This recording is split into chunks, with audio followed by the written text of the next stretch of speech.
My mother-in-law, Sandra, doesn't like me, has never liked me. And I've always been aware of it, but never thought it was worth it to do anything about it. And anyway, there was not much that I could do since she had already decided that I was not a good fit for the family. But this time, I think she's crossed a line that nobody in the family could have imagined, and she's getting all the flack for it. All of this started about a couple of weeks ago when my sister-in-law Jackie called me and asked me to help her out to plan Sandra's 55th birthday party. Jackie is in her second trimester right now, and with work and everything else, it is very natural that she doesn't have the time or energy to plan these shindigs, especially when Sandra had already demanded that she wanted everything to be grand and extravagant. But since Jackie is married to Ivan, my brother-in-law, and the apple of Sandra's eye, Sandra treats her like her own daughter. I'm married to Jacob, have been for the past 5 years, and I've known Sandra for the past 8 years. Jackie was a recent addition to the family since she and Ivan only dated for 1 year before they got married 2 years back. So Sandra has only known Jackie for a couple of years, but I can tell that she loves her, which isn't surprising because, of course, the favorite son's wife is going to be the favorite daughter-in-law as well. I didn't think that I was going to like Jackie as much as I do, given how close she was to Sandra. But she's really sweet, and I couldn't help liking her. So we are also pretty close, which probably bugs Sandra a lot. But anyway, that's the reason that when Jackie came to me asking me to help her out with the party planning and everything, I agreed. Even though I had no interest in planning something for Sandra, of all people, I did it for Jackie. And it's not like Sandra wasn't aware of it. We did get on several conference calls to get her opinion on stuff, so she knew that I was involved in the planning, and Jackie herself had kept telling her that she was really glad that I was helping out because I was doing almost more than 90% of the work. But Sandra never acknowledged any of that. She would just purse her lips and say nothing whenever Jackie would bring up how much work I was putting into this. But it didn't matter to me because on the one hand, I knew that I was helping Jackie out, and on the other, I knew that the party was going to be pretty impressive and it was going to be all because of me. So whether she liked it or not, she was going to be sort of indebted to me. And that was enough, after all. In the initial stages of our relationship, she had also played many mind games with me, just to make me feel uncomfortable, and maybe drive me away from her son eventually. This was probably the smallest and actually the most harmless form of payback, where I was literally planning a grand birthday party for her, knowing that she couldn't stand me, just to rile her up. Anyway, on the day of the party, everything went well, but at the end, when she was thanking people for showing up and stuff, she went out of her way to thank Jackie and specifically said that she was really proud of her for planning all of this completely on her own, without any help from anyone else, even while she was pregnant and working. She kept heaping praises on Jackie, and Jackie was visibly upset about this whole thing. Several times she even tried to interrupt Sandra, but couldn't. Even my father-in-law, Frank, Jacob, and even Ivan all looked pretty disturbed by this turn of events. But I was the only one who was unfazed because I knew this was exactly what was going to happen. Everyone knew that Sandra didn't like me, but so far she had always tried to keep things subtle. But this was a huge deal. It was probably the snub of the year, but this kind of pettiness was exactly what I expected from Sandra. So while we were on our way home, Jacob kept ranting about how badly I had been treated and how unacceptable this kind of behavior was, and I was actually the one calming him down. Later on, while talking to Jackie, I even found out that nobody else was interacting with Sandra anymore after the party, including her own husband and favorite son. All of them were giving her the cold shoulder, and she was planning on throwing another party to appreciate me so she could make up for what happened. Last evening, she even sent me a message saying that she was really sorry about everything that had been going wrong between us and said that we had just started off on the wrong foot. But she really wanted to make up for everything, and so she was throwing a party next week, specifically to appreciate me. She really wanted me to show up, but all I said to her was that there was no way that I was going to show up to any party that she, of all people, thought for me, especially because I knew exactly what she had in store, since I had already spoken to Jackie, and she had told me everything that she was planning. And then, after telling her off, I decided to finally expose her phoniness to the rest of the family because I was simply done with her, since what she was planning crossed a line. I had waited until she sent me that text inviting me to this party as the guest of honor so she could appreciate me, because until then, I was still willing to give her the benefit of the doubt. Because whatever Jackie had told me was so disgusting. I couldn't even imagine one woman doing that to another, especially after knowing that person for 8 years. Even though she didn't like me, this was still taking things way too far.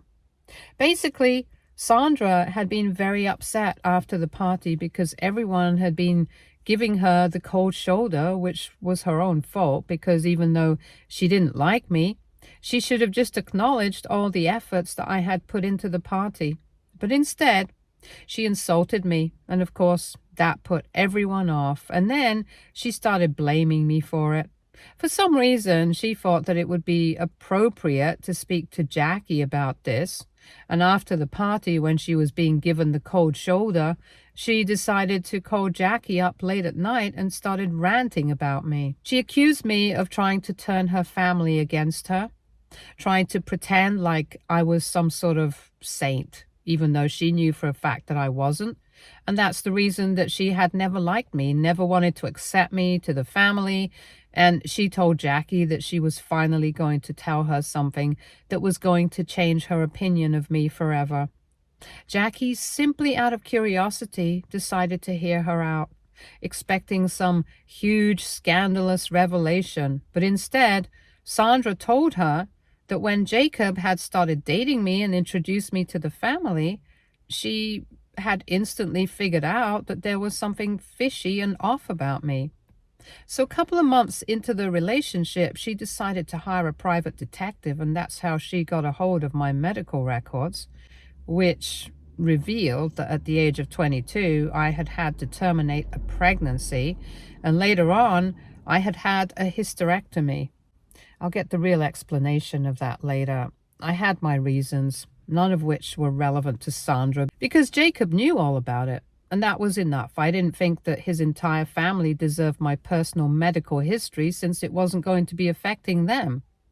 Anyway, after Sandra told Jackie, she expected Jackie to be shocked that I hadn't revealed this to the family because obviously I wouldn't be able to have kids in the future. And that meant that she wouldn't have any grandkids apart from the kids Ivan would have with his future wife. So that's why she tried to convince Jacob that I was not a good fit for the family. But she couldn't tell him the real reason without revealing that she had hired a private detective, which would obviously not look too good for her. But she said that she had to, since she couldn't believe that the selfish woman like me would ruin her son like that. And now she intended on throwing a party and doing a big reveal there, just to humiliate me, finally letting everyone know why she had never liked me. This was her secret, disgusting plan, which is why she had sent me that message. And as soon as Jackie explained it all to me, I had already decided that if she ever sent me any message inviting me to the party, I would instantly expose her to the rest of the family with whatever I had learned. Because of the period of time that she was talking about, it had been one of the most traumatic phases of my life, and I never wanted to relive it, not even through memories. So for her to bring it up, cheapen it like it's some dirty secret when it's actually just something that is deeply personal, and I don't want everyone to discuss it, was the most horrible thing I could imagine. And when she did send me that message, I made a group and explained the situation to everyone else, and now the family is in a pretty chaotic situation. Frank is filing for divorce. Ivan and Jacob have cut their mother off completely.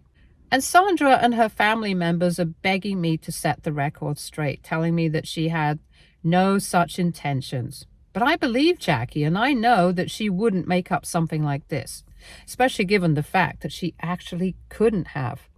She didn't know anything about my past medical history, so obviously the conversation that she had had with Sandra was a real one.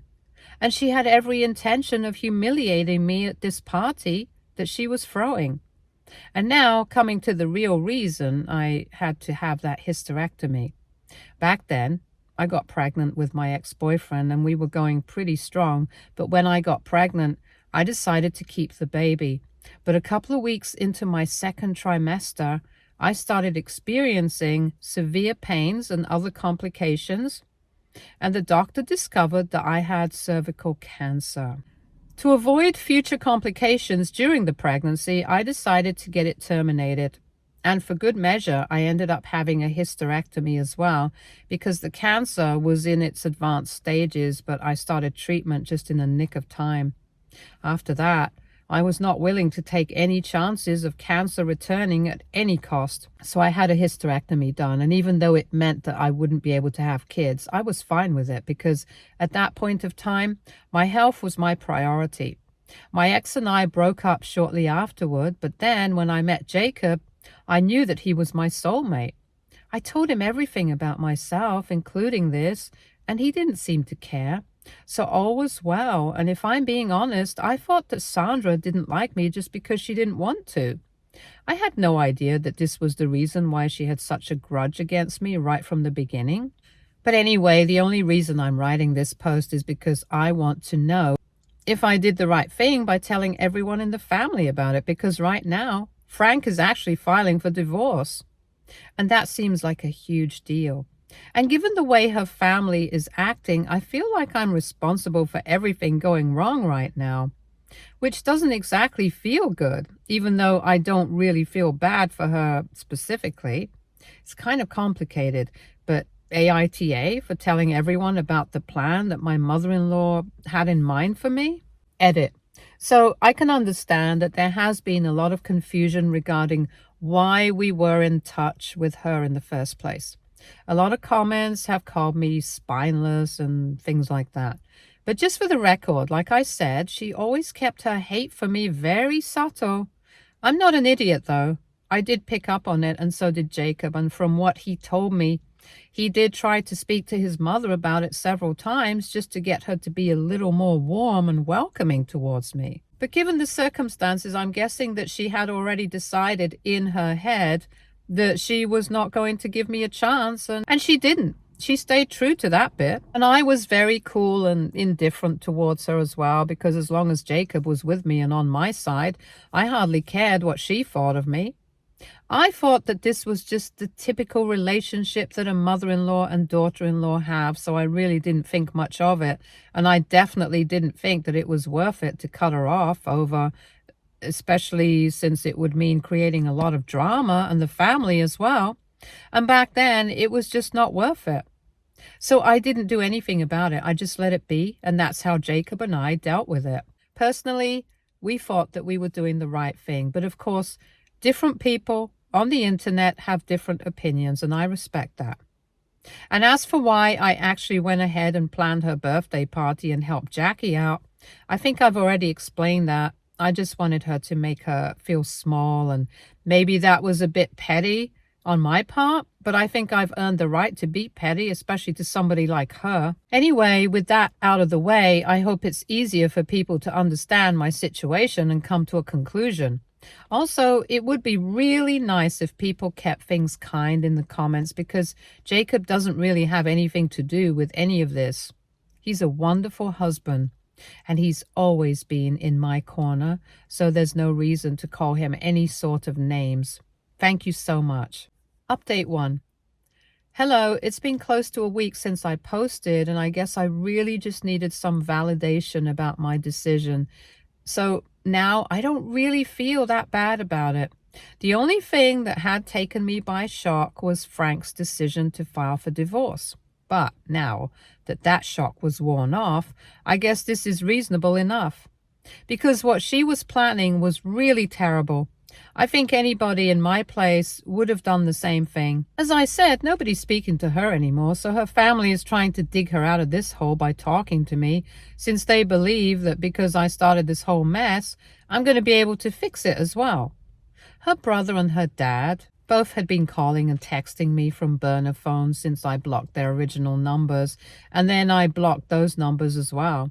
I'm pretty sure that Sandra was the one who gave out my contact info to them, but I don't really understand what her plan is here. For the first 3 days after the incident, Sandra herself kept messaging as well, making account after account on Facebook because I just kept blocking her. But I guess at some point she realized I was not buying it. So she stopped texting, but her brother and father continued. They are trying to convince me that Sandra had no such intentions.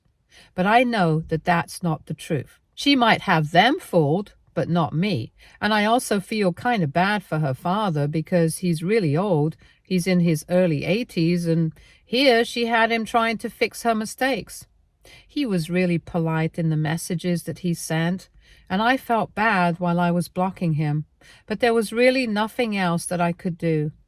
Jacob told me that even though he was cutting his mother off, there was no way that he was going to be cutting his grandpa off because, unlike his mom, he's actually a pretty sweet guy, and I really second that. I've met him only a couple of times at some family events, but he seems really warm, and even with me, he was very nice.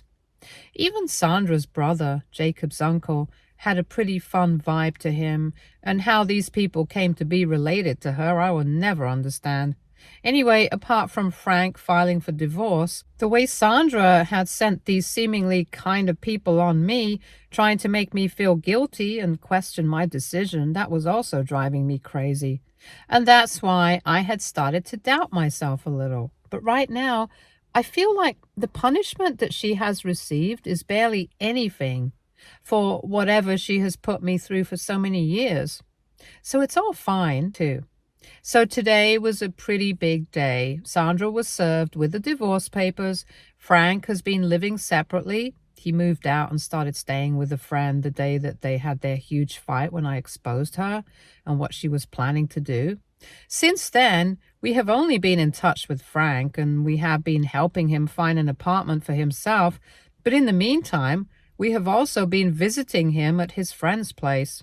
He doesn't seem very happy about this situation, but he tries to put on a happy face whenever we come around. And when we try to talk about Sandra, he just changes the topic, clearly indicating that this is not what he wants to discuss. A couple of days ago, I visited him by myself because I really wanted to talk to him about something that had been weighing on me. And I told him that he really didn't have to put himself through this just because she did something nasty to me.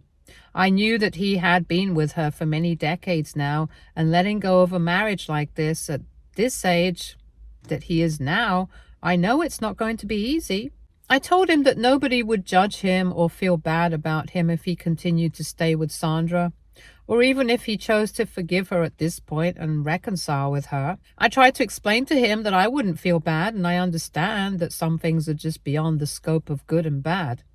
But I really have to say, he's a man of his word, because even though he doesn't usually discuss Sandra nowadays, he told me that he's doing this for himself more than anything else.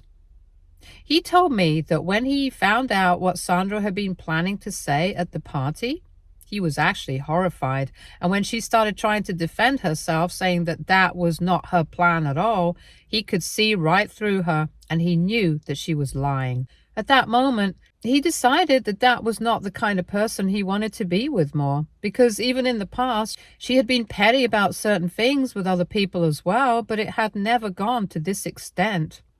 When he tried to talk to her and get her to apologize to me instantly, she refused. And then they got into a fight, and that's when he just gave up on this marriage. And once he had given up, there was no turning back, so he was doing this for himself, just as much as he was doing this for me. But even though he was doing the right thing, it didn't mean that it was going to hurt any less, which is why he didn't like talking about Sandra. So far in their marriage, Frank told me that he had loved and respected Sandra for who she was, but after that incident, he had lost all respect for her, and he couldn't bring himself to be with somebody he didn't even like or respect. And that really made sense. So the past few times that I have visited him with Jacob, we have steered clear of Sandra altogether. But then today, we were having dinner at his place since his friend was away, and he brought up Sandra. He told us that she had been served, and within a couple of weeks or maybe days, we could expect to hear back from her. She had been trying to win him back for the past couple of days initially. But then she just gave up trying, even though she hadn't been blocked. So that really meant that she was trying to get him back, and now she was going to fight for whatever she wanted in the divorce. But we are not too worried about that. He has a good lawyer, and we are positive that she won't be walking away with anything that she doesn't deserve. However, we could all tell that Frank was really upset, even though he was trying to hide it to the best of his abilities. Throughout the evening, Jacob, Ivan, Jackie, and I all kept trying to cheer him up with jokes, and he did laugh along, but we knew that after we left, he was definitely going to feel extremely alone. So Ivan and Jacob came up with this arrangement that he could alternate between staying with either of his sons until he was able to find an apartment or until he felt ready to live on his own. Because we really didn't want to leave him alone, especially since doing the right thing mattered to him so much that he was ready to sacrifice his marriage over that. I mean, he really is a gem of a person. But he just laughed our suggestion off and told us that he would love to do that, but it was just going to make Sandra feel even worse because she doesn't really have anyone at this point. He was afraid that she might end up doing something to herself. And if she somehow got to know that while we were not even speaking to her, we had invited him over to stay with us. We protested at this point, but he told us that he didn't want to make her feel worse than she already was. And even though we were a bit put off, we knew exactly what he was trying to get at, and I have to say, Sandra really lost everything when she lost him. Now, she can try to get all the alimony that she can, but it's not going to make a difference because she can't hold on to the man who would have made a difference in her life. Even now, after everything that has happened, he is still looking out for her in his own way, and I feel terrible that they are separating. I genuinely do. Because I know that Sandra never deserved him. He never deserved anyone from her family because they all seemed to be really kind and easygoing. And she lost everything because of her hatred for me. It's all just really sad if you really think about it. But well, Update 3. Hi, so it's been a couple of weeks since my last update. And since then, Sandra has not only responded to the divorce petition that Frank had filed, but has also hit back with her lawyers, and she's demanding a crazy amount of alimony. But we had all expected exactly that, since she had mostly been relying on Frank for financial support for most of her life. Sandra quit her job a couple of months after Ivan was born, and since then, she has been a stay-at-home mom until both Ivan and Jacob were in college. Then she decided to start working again. But because there had been such a huge gap in her resume, nobody was willing to hire her, so her career definitely took a hit. Eventually, she started working part-time at the high school as a drama teacher. But she always boasted about how she had sacrificed her career so her husband could focus on his job and she could raise the kids and take care of the household. Of course, everybody had always been very grateful to her. When Frank filed for divorce, everyone pretty much knew that when the time came, she was going to play this card and probably demand an insane amount of alimony. But even then, seeing that on paper was a little disorienting for everyone. We are not worried because, like we said, he has a good lawyer, and even though, from what we've heard, the lawyer Sandra hired, he's not that bad either, we are hoping for the best for Frank. They are going to start negotiations in a couple of weeks whenever both of them have the time. But for now, it's official that the divorce is happening. Out of all people, it feels the most surreal to Ivan and Jacob because, of course, nobody really expects their parents to get divorced in their mid to late 50s. I know that this is a sensitive time for all of them, so Jackie and I are trying to be as supportive as we possibly can, because even though we can understand, we can only empathize with them. We can't exactly do anything to fix the situation, so ultimately, we are all just going to have to accept it. Anyway, for now, we are all just processing things and trying to be there for Frank. That's a priority right now. Update 4. Hey, so it's been 4 months since my last update, and in a couple of weeks, the divorce is going to come through. The waiting period is over, and so are the negotiations, and thankfully, Frank and his lawyer were able to negotiate the alimony to an amount that was actually reasonable and doable. I guess Sandra just didn't want things to go to family court, so she and her lawyer had to settle for whatever was being offered. But even then, I think she should just be grateful that she's getting anything out of this at all. For the last few months, she has not tried to contact anyone, and from what I know, she's actually doing pretty well. Frank has told me that a couple of his friends who still follow her on social media have told him that she's really putting herself out there. She posts a lot more photos than she used to. She goes out a lot more and she's having fun with her life. Frank seemed a bit disappointed, but anyway, it's not like we have a say in what she can do or not anymore. We never did, but now that we have no relation with her, I don't think it's worth it either. Thankfully, though, Frank seems to be doing a lot better too. He moved out of his friend's place a couple of weeks ago and into his own apartment, and we have all been visiting him regularly, keeping a check on him and making sure that he's doing well emotionally. And he seems to be doing well, so we are all relieved about that. As for me and Jacob, we are also doing well. We have pretty much put the whole Sandra episode out of our minds altogether. And even though he was a bit upset about his parents getting divorced for a few weeks, he got over it pretty quickly. I've spoken to Jackie, and Ivan is doing well too. So I guess the family is back to normal. And now we don't have to worry about any source of toxicity anymore. Sandra is clearly happy with her life, and we are happy with ours. Stay tuned for more stories from our girl relationships.